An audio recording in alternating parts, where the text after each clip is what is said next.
Hello friends, स्वागत है आपका हमारे यूट्यूब चैनल में। और चलिए आज हम पढ़ने वाले हैं कार्तिक मास के महत्वपूर्ण त्यौहार।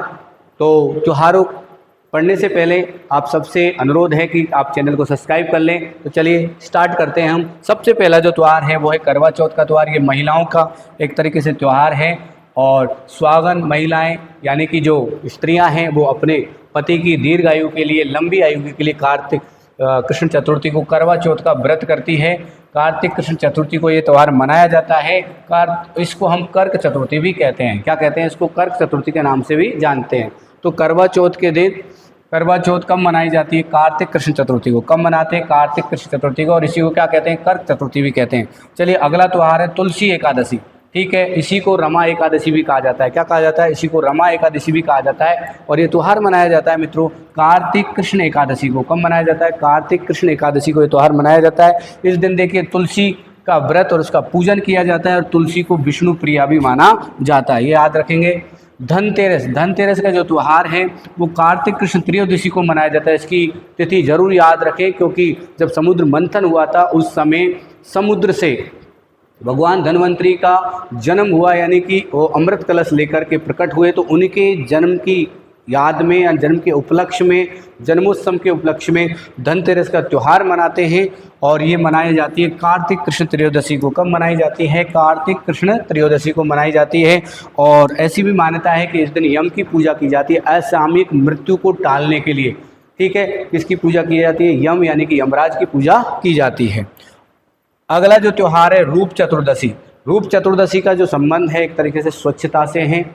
और ये जो त्यौहार है मनाया जाता है कार्तिक कृष्ण चतुर्दशी को। और इसी दिन को हम छोटी दीपावली के रूप में भी मनाते हैं। इसे देखिए नरक चतुर्दशी भी कहते हैं। क्यों कहते हैं नरक चतुर्दशी? क्योंकि ऐसा मानते हैं कि भगवान विष्णु ने नरकासुर नाम के एक राक्षस का वध किया था, इसलिए रूप चतुर्दशी को ही नरक चतुर्दशी कहा जाता है, जो कार्तिक कृष्ण चतुर्दशी को मनाई जाती है। चलिए अगला जो महत्वपूर्ण त्यौहार है, हिंदुओं का सबसे बड़ा जो त्यौहार जिसे कह सकते हैं वो है दिवाली। ये कार्तिक अमावस्या को मनाई जाती है। मान्यता ये है कि इस दिन भगवान राम श्रीलंका पर विजय प्राप्त करके, रावण का वध करके माता सीता को लेकर के अयोध्या लौटे थे। ठीक है, तो उन्हीं की याद में दीपावली के दिन दीप प्रज्वलित किए जाते हैं और एक तरीके से लोगों से मान मनुहार की जाती है। तो चलिए आगे चलते हैं। अगला जो शुक्ल पक्ष के कुछ महत्वपूर्ण त्यौहार हैं उनकी बातें करते हैं। शुक्ल पक्ष में देखिए सबसे पहले दीपावली के जस्ट दूसरे दिन गोवर्धन पूजा की जाती है। गोवर्धन पूजा का मतलब आप जानते हो, भगवान श्री कृष्ण ने जब गोवर्धन पर्वत को उठाया था, जब बहुत तेज बारिश हुई तो वहाँ के जो वृंदावन के जो लोग थे उनको अतिवृष्टि से बचाने का जो काम किया। तो गोवर्धन की पूजा भगवान श्री कृष्ण की याद में गोवर्धन की पूजा की जाती है। और उसी दिन अन्नकूट भी मनाया जाता है। और ये गोवर्धन पूजा कब की जाती है? कार्तिक शुक्ल प्रतिपदा को, यानी कार्तिक शुक्ल एकम को गोवर्धन पूजा और अन्नकूट महोत्सव मनाया जाता है। याद रखेंगे प्रमुख मेला अन्नकूट मेला जो लगता है वो लगता है नाथद्वारा राजसमंद में। तो ये याद रखना है आपको। कार्तिक शुक्ल प्रतिपदा को यानी एकम को अन्नकूट मेला लगता है। कहाँ पर लगता है? राजसमंद, नाथद्वारा राजसमंद में। ठीक है, और ये राजस्थान में अगर बात करें तो राजस्थान में नाथद्वारा का अन्नकूट प्रसिद्ध है। नाथद्वारा का अन्नकूट प्रसिद्ध है। संपूर्ण राजस्थान में अगर बात करें तो अन्नकूट कहाँ का प्रसिद्ध है? नाथद्वारा का प्रसिद्ध है, ये याद रखना है। अगला जो त्यौहार है वो है भैया दूज। भैया दूज को आप जानते हो कि जो बहन है अपने पियर आती है अपने, ठीक है, और अपने भाई के तिलक करती है। तो इसकी एक मान्यता है कि पहली बार यमराज अपनी बहन यमी के घर गए थे तो यमी ने उनका तिलक लगा करके स्वागत किया। तो उसी परंपरा के अनुसार ये त्यौहार मनाया जाता है। और ये है भैया दूज, जो कब मनाई जाती है याद रखना, इसका तिथि जरूर याद रख लेना। कार्तिक शुक्ल द्वितीया, कार्तिक शुक्ल द्वितीया को भैया दूज मनाई जाती है। इसी को यम द्वितीया भी कहते हैं। क्यों कहते हैं यम द्वितीया को? ऐसा मानते हैं कि यमराज जी जो है, यम है, वो अपनी बहन यमी के घर गए थे और वो तिथि थी उस समय कार्तिक शुक्ल द्वितीया। उस समय यमी ने अपने भाई यमराज का तिलक लगा करके स्वागत किया था। और उसी परंपरा को ध्यान में रखते हुए भैया दूज का त्यौहार कब मनाया जाता है? कार्तिक शुक्ल द्वितीया को। दूसरा एक याद रख लेना, गरुड़ मेला बंसी पहाड़पुर भरतपुर में लगता है और ये लगता है कार्तिक शुक्ल तृतीया को।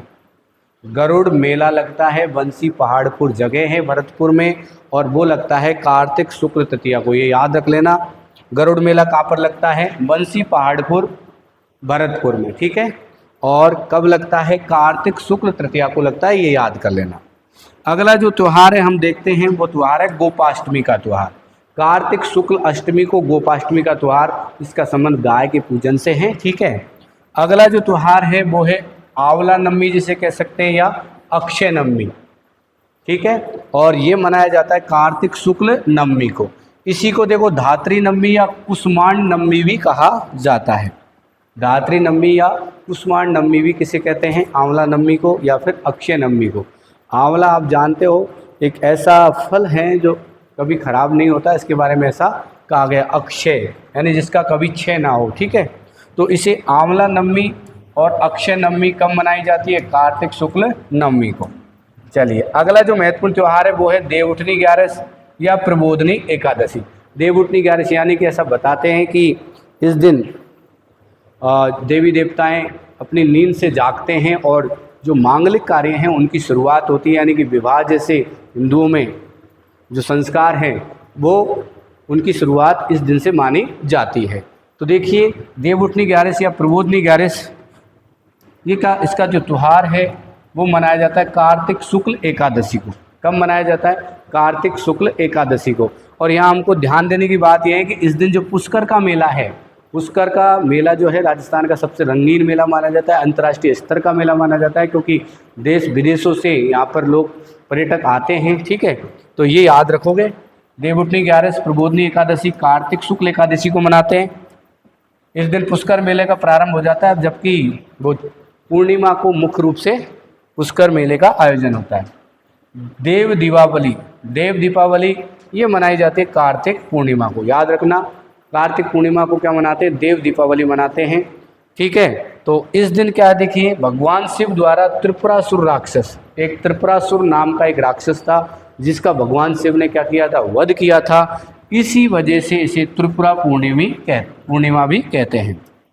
क्या कहते हैं? त्रिपुरा पूर्णिमा, क्योंकि त्रिपुरासुर नाम के राक्षस थे, उसका भगवान शिव के द्वारा वध किया गया। इस वजह से देव दीपावली का जो द्वार है वो कार्तिक पूर्णिमा को मनाते हैं और इसी को क्या कहते हैं? त्रिपुरा पूर्णिमा भी कहते हैं।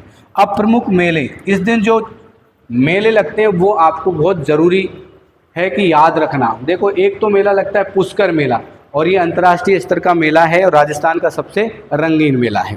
कौन सा मेला लगता है? पुष्कर मेला, कार्तिक पूर्णिमा के दिन। दूसरा जो मेला अगर हम बात करें वो है कपिल मुनि का मेला, और ये कहाँ लगता है? कोलायत बीकानेर। एक मेला है कपिल धारा मेला, ये बारां का जो शहरिया क्षेत्र हैं यानी शहरिया जनजाति हैं उनका ये महत्वपूर्ण मेला है, उनका एक त्यौहार है एक तरीके से। तो कपिल धारा मेला कहाँ लगता है? शहरिया क्षेत्र बारां में।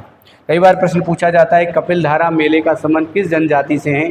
तो बारां क्षेत्र की शहरिया जनजाति से। एक जो चंद्रभागा पशु मेला है वो लगता है झालरापाटन झालावाड़ में, ये भी याद रख लेना। इसी तिथि को कार्तिक पूर्णिमा को ही चंद्रभागा पशु मेला, कौन सा मेला? चंद्रभागा पशु मेला कहाँ लगता है? झालरापाटन में। और एक गुरुद्वारा है साहबा सिख मेला, साहबा सिख मेला गुरुद्वारा है साहबा चूरू में, यहाँ पर लगता है। सिखों का एक मेला है, सिखों का एक त्यौहार है जो कहाँ पर लगता है? साहबा चूरू में। साहबा सिख मेला लगता है साहबा चूरू में, याद रखेंगे, ठीक है। इस प्रकार से हमने कार्तिक मास के महत्वपूर्ण त्यौहार और मेलों के बारे में चर्चा की। फिर से हम लेकर आएंगे अगले माह के जो महत्वपूर्ण त्यौहार हैं, ठीक है।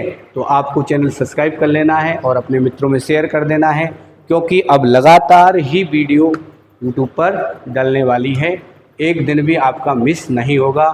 जय हिंद, जय भारत।